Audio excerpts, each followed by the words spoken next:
چوہا اور شیر۔ ایک دفعہ کا ذکر ہے کہ ایک جنگل میں ایک شیر رہتا تھا۔ ایک دن وہ شیر سو رہا تھا کہ اچانک ایک چوہا وہاں آ گیا اور شیر کے بالوں میں گھس کر کھیلنے لگا۔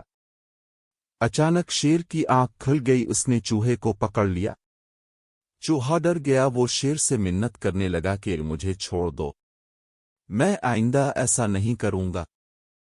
شیر کو اس پر رحم آ گیا، اس نے چوہے کو چھوڑ دیا۔ چوہا جاتے جاتے شیر سے کہنے لگا کہ میں اس احسان کا بدلہ ضرور دوں گا۔ شیر ہنس پڑا۔ ایک دن کچھ شکاری جنگل میں آ گئے، انہوں نے جال ڈال کر شیر کو پکڑ لیا۔ وہاں اچانک وہی چوہا بھی آ گیا، اس نے اپنے دانتوں سے جال کو کاٹ دیا۔ اس طرح شیر عزادال ہو گیا۔ شیر نے چوہے کا شکریہ ادا کیا۔